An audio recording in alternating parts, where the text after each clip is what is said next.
Hi and welcome to another interview for the Children's Post of India. Our guest today is Mr. Kanav Agnihotri. Kanav sir, having a vast marketing experience, is the director of Parrot Innovations Private Limited, a software company offering marketing and advertising services. He is also the creative founder of Cantle Entertainment and the founder of the YouTube channel Cantle Stories with Toys, with which he creatively spreads awareness against marine pollution through entertaining educational stories. His channel has around 8,000 subscribers and has seen around 2 million views. Kanav sir has also worked in the publishing industry earlier as the head of marketing at HarperCollins Publishers India and the educational marketing manager at Oxford University Press, Noida. He was also the head of marketing of the learning division of HCL Infosystems Limited and the account director of Ogilvy and Neither. He has also been the relation manager at the Development Credit Bank Limited. Kanav sir has completed his graduation in commerce from the Air Force Balbhati School and his MBA in marketing from the Symbiosis Center for Management and HRD in Pune. Thanks a lot for being with us today, sir. Thank you so much. And thank you for that intro. You've taken me back 18 years. And yeah, it's been a good, exciting journey. And it was good to hear. Sometimes you forget, how your journey has started. And I'm so happy to interact with you. Thank you for taking out your time. Thank you. Pleasure meeting a bright, intelligent, smart kid. So I'm happy our future of our country is in good hands. And I'm really impressed with your articulation and the way you're speaking and your confidence levels. So keep that up always.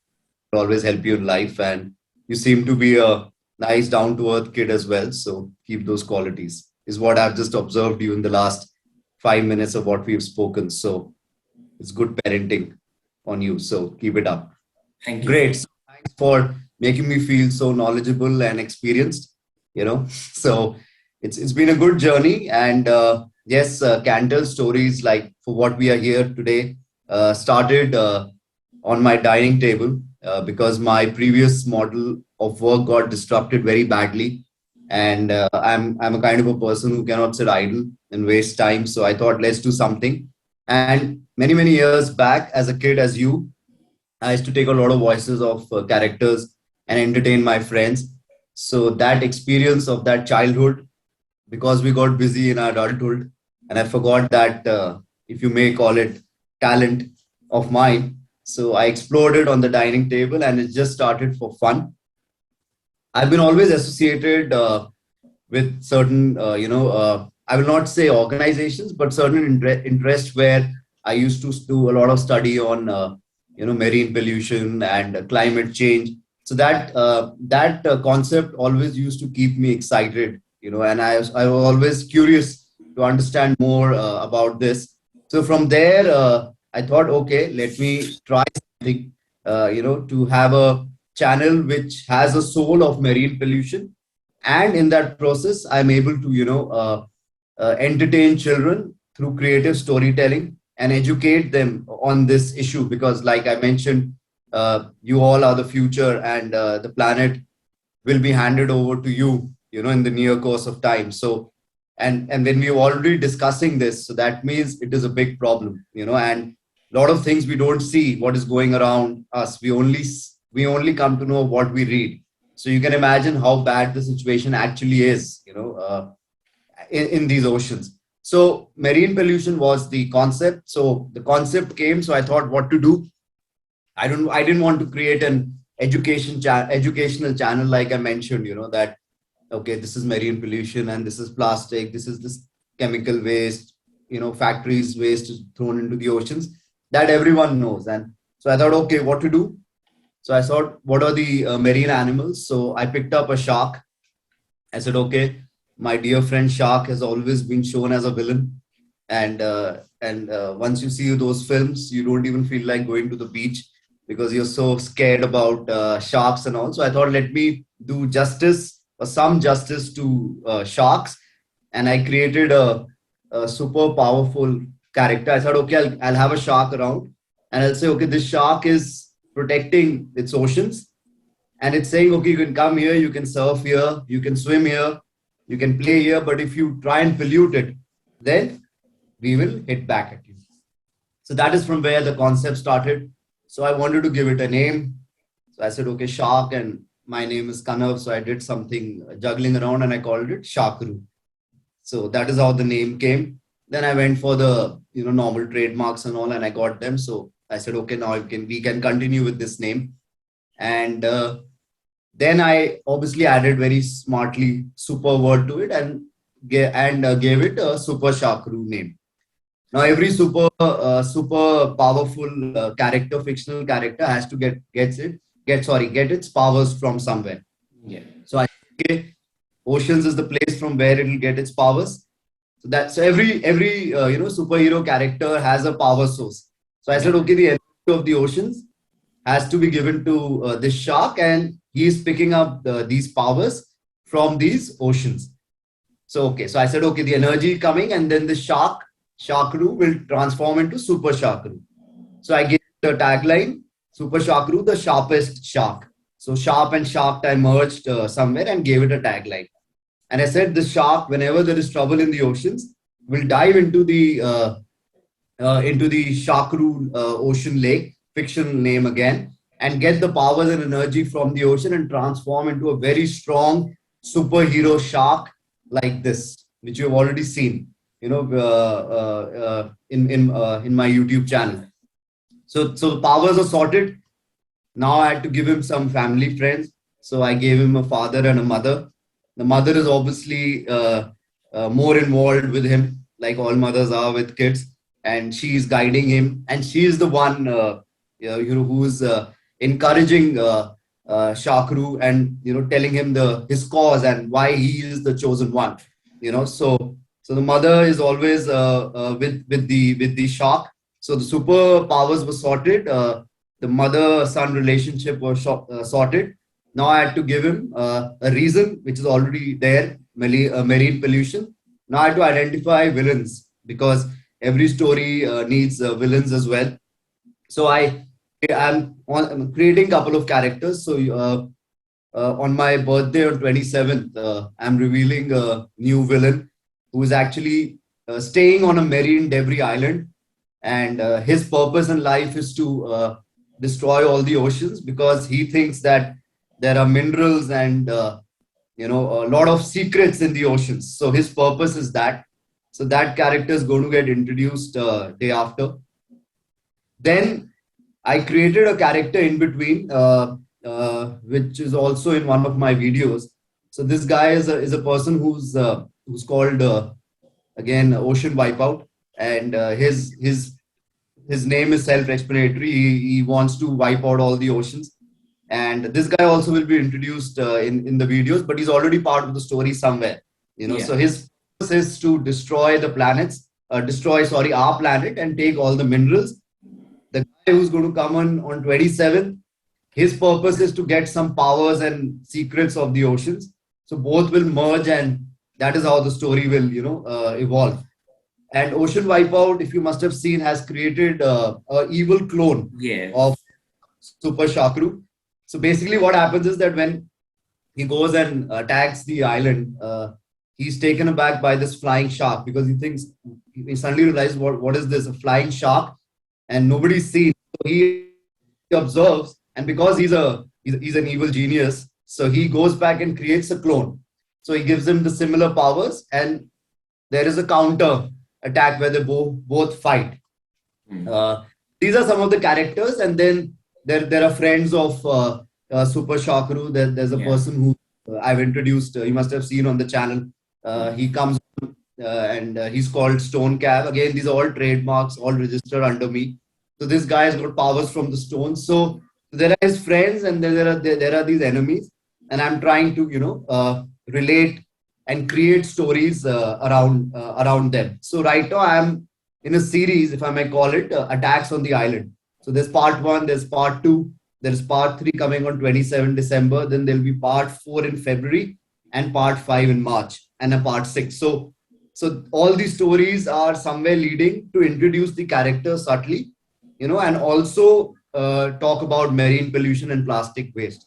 This gentleman, if I may call him gentleman, who's coming on 27th, he's actually created a marine plastic island. So imagine his hatred towards the oceans. Yeah. And and these guys go and tell him that, see, we've been really bashed up last time by this some weird looking flying shark. Now you need to team up with us. And this is your purpose of the powers, and my purpose is the destruction of oceans. So that is how the evil energies will meet, and we'll see what will happen. And the best part about this channel is that, and I will not say I'm proud of this, but it gives me happiness that everything has been done single-handedly. So if you see the voices of all the characters, even the shark, the villains, even the mother, I play and I shoot. Everything is done by me. There is no team. So I go to the venue, whatever the venue is. I have my camera. I have my stands here. This is my team member. I place it, and then I create the shots, and then I come home, and in this room only, because I don't have a studio, in the night around 2 o'clock, 3 o'clock, when everyone is sleeping, I try and do the voiceovers to this. So it has creatively really helped me to think, very differently and challenging, because I'm not a professional. I'm not a voiceover artist. I'm not a movie maker. I've learned editing on my own while creating, and it's the most difficult job, to edit your work. It takes good amount of time for me, but I'm happy with whatever growth I have got, whether it is, a little or more, or whatever, how we want to take it. And I feel, my vision now is that slowly as we progress, I created into a bigger brand, and there's a team, because my, in my channel, the voice and everything takes over the video, because video is like of the 1980s, when how the old animations were done, but the voice, which I realized, because I know my strength and weaknesses of the channel. So the voice overpowers the videos. So that's why from maybe a below average video, it becomes an average and above average. But children are liking it. The concept is pretty fresh. And the marine pollution is a subject where I want to reach to schools, through workshops, and, in the process of building the brand, also leave a message behind that, okay, this is your planet, and marine pollution is a sincere problem. If you are not able to protect 71% of your planet, imagine in what dangerous situation we are in, because the other is land and 71% is water. And if that 71% water starts misbehaving, you can understand what will happen to the planet. So it is a big concern, and I'm sure through this medium, it's a small attempt. There are many people who are doing some great work on this, actually going out and cleaning the oceans and maintaining oceans and taking responsibility. That is also one of my tasks which I have assigned to myself. But for that, I need some time to get into that process. But till now, I'm happy with my super Sharkaroo flying around, telling stories, and fighting it out for its oceans against the evil human beings who we are. For our selfish interest, we go. I feel, I said this somewhere. I think so. All good things have to come to an end. That's why we were formed. We human beings were formed, because animals cannot destroy the planet. A dog cannot destroy the planet. Even a lion cannot destroy the planet. Someone who's intelligent and dangerous like us can destroy the planet for our own selfish interest. And that is what we are doing.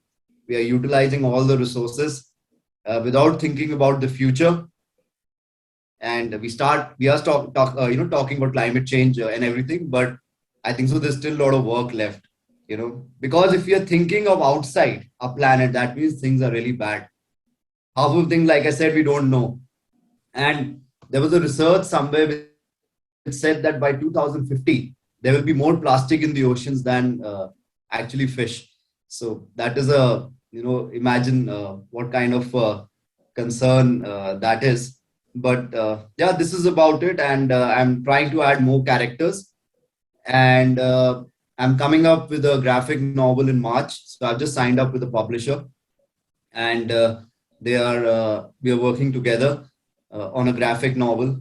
So it looks a bit exciting because it's that novel is for kids. So all this story, because the YouTube has its own limitations, like I said, I can shows only some part of the vision because it is not done in a movie making way. So my dream is one to take this story through a book, which becomes much more easier, and after that then look to animate this, because once it gets animated, then more creative people join hands together, and add more value and to the thought process and take my vision to a next level, because I also have my own limitations, and thought process. Obviously I managed to collect all of this together, but the team will take it to a next level. So these are my plans. Let's see how they go. But it's important to dream. If you don't dream, then how will you fulfill them and work hard? But it's important to work very hard. I think so. That is what I've learned all my years. If you work hard and if you have a practical self belief, normally what happens in life is that when we are children, we're obviously very ambitious. We keep on becoming something or the other every day, and suddenly we get involved in our studies and we take our careers, and suddenly we realize, oh, I always wanted to be this, but I've become that. But this opportunity, the negative effect of COVID-19 on my existing business, which really hurt us badly, has helped me to also think very creatively, uh, helped me to build my confidence of creating something sitting at home, because we could not go out and everything was done sitting at home. So I feel that, all right, that energy could have easily gone into a negative zone. I have transformed that negative energy into a positive energy, and there is some outcome which is there. So that is what been the story right now.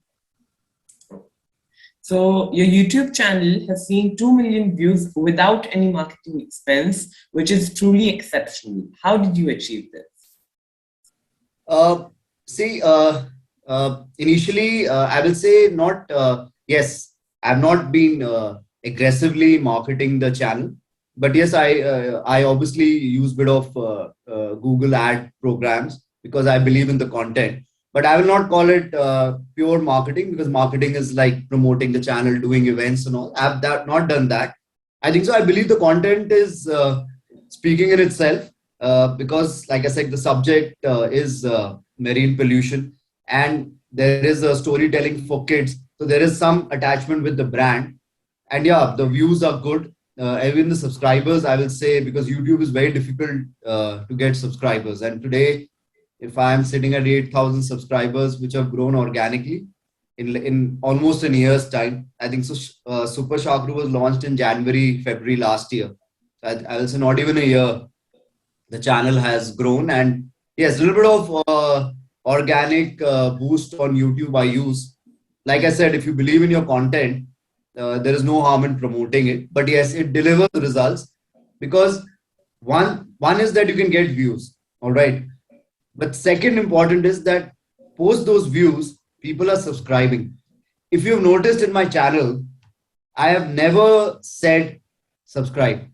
If you've seen all my videos till now, like people say subscribe to my channel, press this icon. I don't do that, because I have a different thought process to this. I believe that if someone likes it, they will automatically get attached to the brand. By telling you to subscribe, I feel, might be wrong in that, you might not like it, you might not still subscribe. So I just leave it very open ended. I don't even say it, and I still get subscribers, whether 10, 20 from every video, 30 slowly, but I get. And there is retention, because when I see the subscriber acquisition versus retention versus people moving out, it is very less, the percentage. Despite I'm putting 2-3 videos per month only. Yeah, because other people put daily. Obviously that capacity I don't have single-handedly. So yeah, but that ways it's been a very good journey.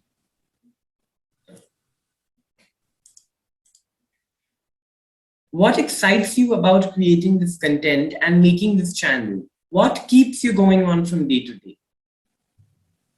Well, obviously the growth, because when you see growth in your product, that gives you more confidence. Secondly, I've been able to creatively evolve a lot of characters.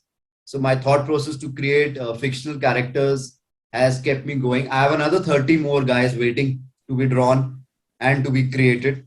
So that time will also come. So there are 30 different unique characters. And in the end, the message and the acceptance, So that Yes. is like in our business, we have a when we start a business, it is like proof of concept, and then there is traction, and then there is revenue.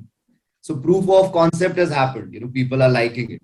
There is traction. People are subscribing to it, and there is recognition because there is a book coming out. There are the dots are joining around the brand. So that keeps me going. And that actually makes me feel that okay, I need to streamline this, create content and all. This is very difficult, trust me. Sometimes I even look at it, though it might be a 8 minute, 10 minute, 12 minutes video. Sometimes I am looking at my own content and I feel, oh, have I done this the entire process? Because if you see, right from selecting the music till the voice till the direction, and I'm standing and I have to think of a shot, I have to murmur the dialogues in my mind because I have to come back and do the voice of all the different characters consistently. One is that there is a character like Sharkaroo's voice is there, so he talks in this accent. I am super Sharkaroo. So his voice comes in, and now the villain comes in. But I will destroy you. So he's talking in a different voice. Now I have to keep it consistent. The tone, the modulation, and the way they are talking, and the way they pronounce words. So they cannot be different. So that consistency creatively is very challenging and very exciting. I'm like his mother, Sharkaroo, behave yourself. So that's his mom talking. So I have to maintain that, voice modulations throughout. Yeah. So what is an average day in your life like? See, like I said, this has kept me pretty busy, and there are a couple of more projects I'm involved with where I have to think in from different products. So I get up around in the morning at around 8:30 nowadays because of this good work from home culture. And I get up and then I go for a run for half an hour, alternate days. Then I come back, I pick up my schedule, what all is there for me to do, whether it's considered concerned for this brand or the couple of projects I'm involved with. And I schedule it, and I decide my deadlines. I'm a deadline freak guy. I like to have my deadlines. I basically I want the process, to be very correct, because I have always believed in my life because I played a lot of sports. So sports taught me that if your process is correct, like in cricket, I used to play a lot of cricket. If your technique is good, your shots will come.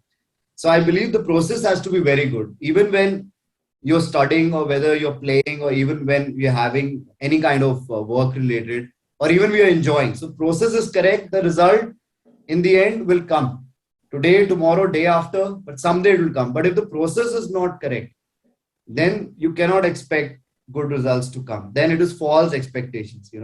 So it's like if you don't study throughout the year and in the end, a day before you want 90% marks, it will not happen because the process of the entire year, you cannot replicate it. Until unless you are a genius, then you can do it.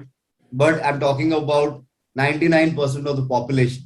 So if your process is correct, whatever you do in life, whether it is building Cantel Stories brand, or whether it is working, or whether it is playing any sport. So process has to be very clearly defined in your mind. And you should understand, like I said, practically ambitious. Okay, I think I say, okay, these are my ambitions. And my talent fits in these ambitions. And I'm seeing growth. It's not like tomorrow I get up and say, oh, I want to be Shah Rukh Khan. Chalo, I'm going to Mumbai. What will happen? I'll fall flat on my face and I'll destroy my career because I'm not meant to do that. So that is being an ambitious person. That's a foolish ambition of mine. But a practical ambition is, okay, I cannot be Shah Rukh Khan, but I can be Kanav Agnihotri. And what are Kanav Agnihotri's strengths? Kanav Agnihotri's strengths are that he can create content on his own. He's not dependent on anyone. He's creative. So you have to do your SWOT analysis. His weakness is okay. He creates videos, but they are made at home kind of things. Okay. But voice is his strength. So he can overpower the video over the voice. So that your self SWOT analysis is very important. But being Shah Rukh Khan is not practical. For our readers watching this video, what kind of person would be happiest being a YouTube content creator? I think so. The child, obviously, and more. I'm also keeping the content very clean, and parents who have seen my content have called and told me that they're very happy and they feel safe their children watching their content because I don't use slangs. I don't even use words like shut up, idiot. I keep in mind of certain boundaries. There is no disrespect to any character in the channel. So I've kept it very, very clean. So you can show my work to anyone without any hesitation. That is what parents feel because today, people to gain subscribers on YouTube go to any level, or rather, I'll say stoop down to any level, to actually create content and get views. A lot of people tell me, why don't you do this? Make funny, make the shark fall down, make the shark have something or not. I said, why should I do that? My goal is marine pollution, and I'm trying to create international content. A couple of people told me that when we see your content, they actually asked me. Some gentleman asked me, I think some American asked me that, are you really an Indian doing this? Because for them, in India, making content is very frivolous. Most of the content you see on the YouTube channel, you are also surfing around. So I have got this, if I may say, a compliment from Americans and Britishers also, that my content sounds and looks a bit international, that they think it's done somewhere outside India and not by an Indian. Yeah. What are some tips that you have for other creators who are looking to get into this domain? Well, first identify why you want to get into. Okay. Secondly, like I said, the purpose and the process. And if you're creating something, keep on making content, good content, and work very hard and don't think how many subscribers are coming, how many views are coming. Because if this work becomes stressful for you, then it's going to decline very rapidly. First, identify why are you creating a channel. For example, if tomorrow you want to create your own channel, so what you would like to do? You want to start a channel where you're talking about daily activities of a child in a daily life, say 9 to 5. So how consistent you are and how much content you have with you. Because a lot of YouTube channels fail in less than a year because they start very well and there is no content, and then people lose that energy. So identify what you want to do rather than just jumping into it. It's very important to understand your goal and why are you making this channel, what is the reason behind it, and what is the purpose and how are you going to benefit people around you, and are you solving any problem. Yeah. Okay, sir. So that's the end of our interview. Sure. We are really grateful for the time you have given to us, and thanks a lot. Thank you so much.